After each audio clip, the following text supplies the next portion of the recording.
friends, welcome to Cooking Jofina Computer Knowledge. இந்த video நம்ம என்ன பார்க்க போறோம்னா மொபைலில் மைக்ரோசாஃப்ட் வேர்ட் ஆப்பில் டாக்குமெண்ட் நியூவாக க்ரியேட் பண்ணுறது, சேவ் பண்ணுறது, சேவஸ் ஆப்ஷன், டாக்குமெண்ட் எப்படி பிரிண்ட் பண்ணுறது, எப்படி ஓப்பன் பண்ணுறது, இது எல்லாத்தையும் பற்றியும் இந்த ஒரே வீடியோவில் தான் நம்ம பார்க்க போகிறோம்.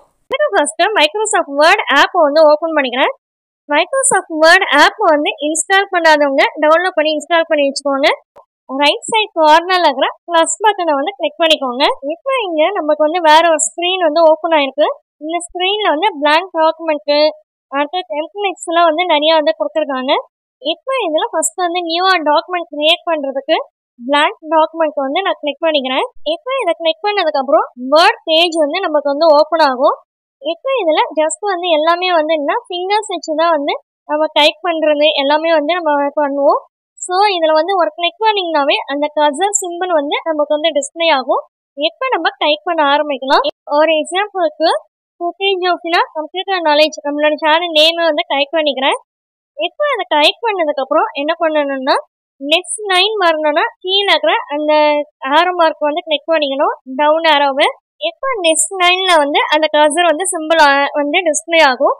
இப்போ நம்ம டைப் பண்ண ஆரம்பிக்கலாம். இது போல நம்ம டைப் பண்ணி முடிச்சதுக்கு அப்புறம் லெஃப்ட் சைட் கார்னர்ல டிக் மார்க் சிம்பிள் இருக்குல்ல, அந்த சிம்பிளை வந்து கிளிக் பண்ணிக்கோங்க. ஒவ்வொருத்தரையும் வந்து நம்ம டைப் பண்ணதுக்கு அப்புறமாவோ இல்ல எடிட்டிங் பண்ணதுக்கு அப்புறமாவோ அந்த டிக் மார்க் வந்து கிளிக் பண்ணதுக்கு அப்புறம் தான் நமக்கு வந்து ஓகேவாகும். இப்போ நம்ம டாக்குமெண்ட் வந்து நியூவாக வந்து க்ரியேட் பண்ணியாச்சு.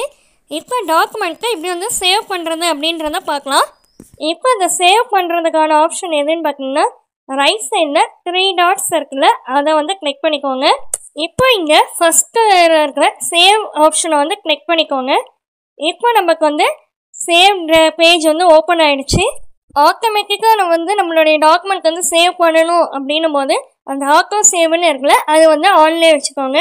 இல்லை வேணாம் நான் வேறு நேம் போட்டு நான் சேவ் பண்ணிக்கிறேன் அப்படின்னும் போது நீங்கள் வந்து அதை ஆஃப் பண்ணி வச்சுக்கோங்க.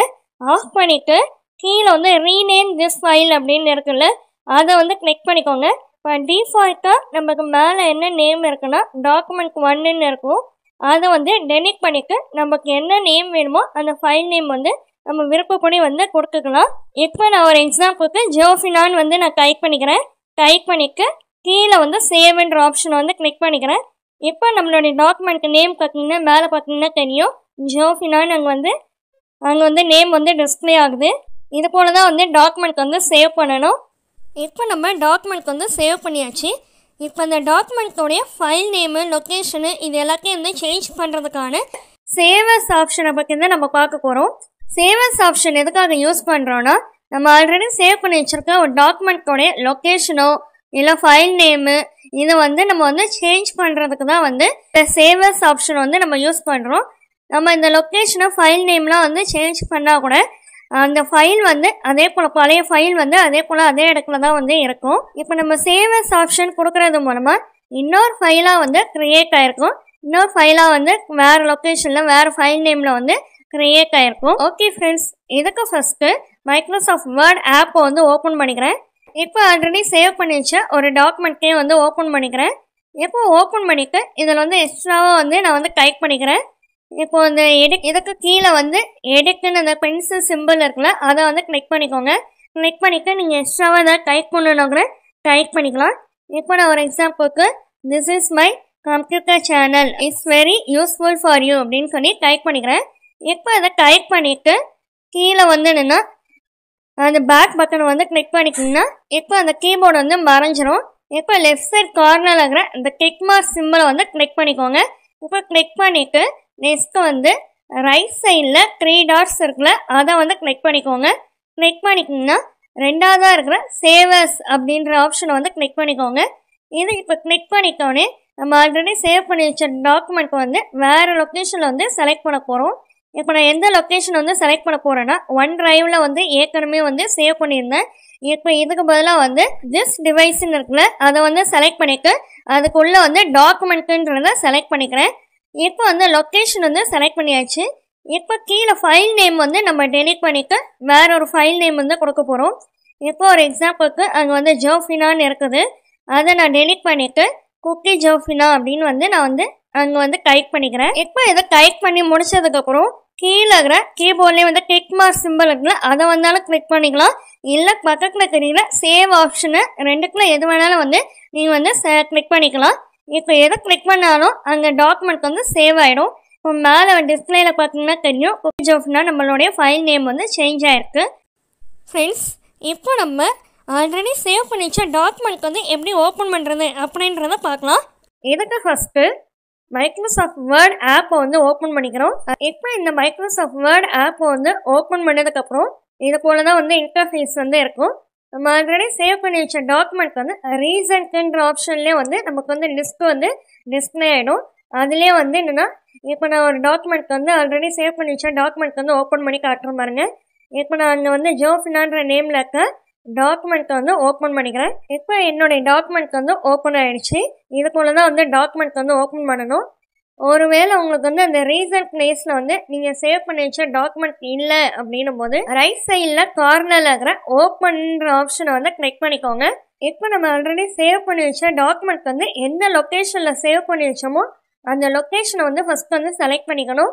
இப்போ நான் ஒரு எக்ஸாம்பிளுக்கு என்னுடைய டாக்குமெண்ட் வந்து எந்த இடத்துல வந்து சேவ் ஆயிருக்குன்னா திஸ் டிவைஸில் டாக்குமெண்ட் ஃபோல்டரில் வந்து சேவ் பண்ணியிருக்கேன். ஸோ திஸ் டிவைஸுன்றதை நான் செலக்ட் பண்ணிக்கிறேன்.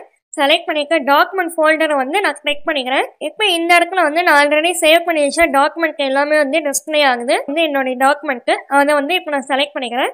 இப்போ என்னுடைய டாக்குமெண்ட் வந்து ஓப்பன் ஆகிடுச்சு. ஓகே ஃப்ரெண்ட்ஸ், இப்போ நம்ம டாக்குமெண்ட் வந்து நியூவாக க்ரியேட் பண்ணியாச்சு, சேவ் பண்ணியாச்சு. சேவஸ் ஆப்ஷன், ஆல்ரெடி சேவ் பண்ணி வச்ச டாக்குமெண்ட் வந்து எப்படி வந்து ஓப்பன் பண்ணுறது, இது எல்லாத்தையும் வந்து பார்த்தாச்சு. இப்போ ஃபைனலாக வந்து டாக்குமெண்ட் வந்து எப்படி பிரிண்ட் பண்ணுறது அப்படின்றத பார்க்கலாம். மேலே இருக்கிற 3 டாட்ஸ் வந்து கிளிக் பண்ணிக்கோங்க.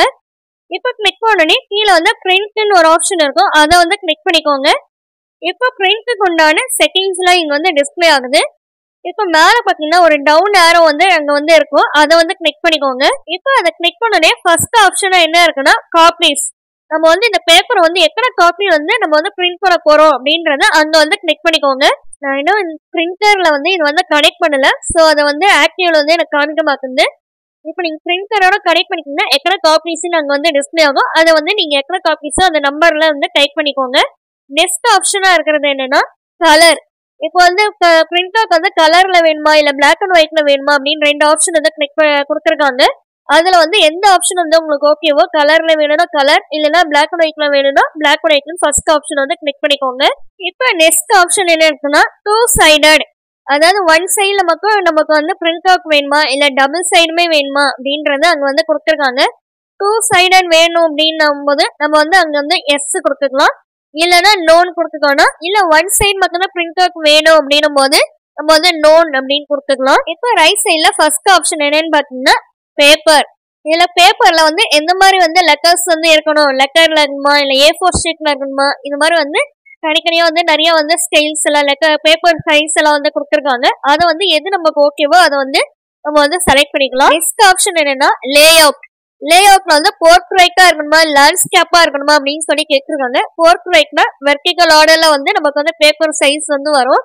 அதே லேண்ட்ஸ்கேப்னா நம்ம பிரிண்டிங் எல்லாமே வந்து ஹரிசான்டல் ஆர்டர்ல வந்து இருக்கும். இப்போ நான் போர்ட்ரைட்னு செலக்ட் பண்ணிக்கிறேன். இப்போ பேப்பர் வந்து எப்படி இருக்குதுன்னு பாருங்க, வெர்டிகல் ஆர்டர்ல வந்து ஸ்ட்ரைட்டா வந்து இருக்குது. அதுவே இப்போ லேண்ட்ஸ்கேப்னு நான் வந்து செலக்ட் பண்ணிக்கிறேன். இப்போ அது பேப்பர் எப்படி இருக்குது பாருங்க, அகலமா வந்து அதாவது ஹரிசான்டல் ஆர்டர்ல வந்து இருக்குது, அகலமா வந்து கொஞ்சம் இருக்குது. இந்த 2 ஆப்ஷன்ஸ்ல உங்களுக்கு எது ஓகேவோ அதை வந்து செலக்ட் பண்ணிக்கோங்க. இப்போ லாஸ்டா இருக்கிற ஆப்ஷன் என்னன்னா பேஜஸ்.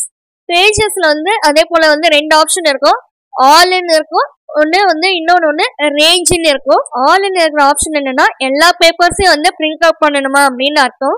அது ரேஞ்சுனா வந்து நம்ம வந்து ஸ்பெசிஃபிக்காக வந்து நம்ம பேஜ் நம்பர் வந்து நம்ம வந்து கொடுக்கணும், டைப் பண்ண வேண்டியிருக்கும். இப்போ இங்கே பார்த்தீங்கன்னா 3 பேஜஸில் வந்து நான் வந்து டைப் பண்ணியிருக்கேன். இப்போ இங்கே வந்து எனக்கு எக்ஸ்ட்ரா ஒரு ஆப்ஷனாக வந்து ரேஞ்சுன்னு இங்கே இருக்குல்ல, அதை வந்து செலக்ட் பண்ணிக்கிறேன். இதில் இப்போ எக்ஸாம்பிளுக்கு எனக்கு வந்து செகண்ட் ஷீட்டை தேர்ட் ஷீட்டை மட்டும் பிரிண்ட் பண்ணணும் அப்படின்னு சொல்லி நான் வந்து டைப் பண்ணிக்கிறேன். அப்போ நமக்கு வந்து என்ன இங்கே வந்து டிஸ்பிளே ஆகுது பாருங்க, செகண்ட் ஷீட்டு தேர்ட் ஷீட் மட்டும் வந்து அது வந்து டிக் பண்ணியிருக்கு. அதுவே ஒரு எக்ஸாம்பிளுக்கு ஃபர்ஸ்ட் ஷீட்டை தேர்ட் ஷீட்டை மட்டும் நான் டைப் பண்ணிக்கிறேன். இப்போ வந்து எனக்கு வந்து எது கிளிக் ஆயிருக்கும்னா ஃபர்ஸ்ட் ஷீட்டோ தேர்ட் ஷீட்டோ மட்டும் வந்து கிளிக் பண்ணியிருக்கும், அது மட்டும் எனக்கு வந்து பிரிண்ட் பண்ணி கொடுக்கும். இதுக்காக தான் வந்து அந்த ஆப்ஷன்ஸ் வந்து கொடுத்துருக்காங்க. இப்போ ஃபைனலாக மேலே வந்து சேவ் அஸ் பிடிஎஃப்னு இருக்குல்ல, அதை வந்து கிளிக் பண்ணிக்கிங்கன்னா சேவ் அஸ் பிடிஎஃபா வந்து பிடிஎஃபா வந்து சேவ் பண்ணுறதுனாலும் பண்ணிக்கோ, இல்லைன்னா ஆல் பிரிண்டர்ஸ்ன்னு கொடுத்தீங்கன்னா பிரிண்டர் வந்து கனெக்ட் ஆகும். இப்போ நான் ஆல் பிரிண்டர்ன்னு வந்து இங்கே வந்து கிளிக் பண்ணிக்கிறேன். கிளிக் பண்ணிக்கணும். இப்போ வந்து பிரிண்டர் வந்து அங்கே வந்து லோடிங் ஆகுது. இப்போ அந்த பிரிண்டர் நேம் வந்து டிஸ்பிளே ஆனோடனே அதை செலக்ட் பண்ணிக்கிங்கன்னா பிரிண்டர் வந்து கனெக்ட் ஆகிடும். அதே போல் வந்து நம்ம டைப் பண்ணது எல்லாமே வந்து பிரிண்டிங்கும் வந்து பிரிண்ட் அவுட் எடுத்து வந்து அப்படியே டிஸ்பிளே ஆகும். ஓகே ஃப்ரெண்ட்ஸ், இந்த வீடியோ பிடிச்சிருந்துச்சுன்னா லைக் பண்ணிக்கோங்க, உங்கள் ஃப்ரெண்ட்ஸ்க்கும் ஷேர் பண்ணிக்கோங்க. தேங்க்யூ ஃபார் வாட்சிங். Have a nice day.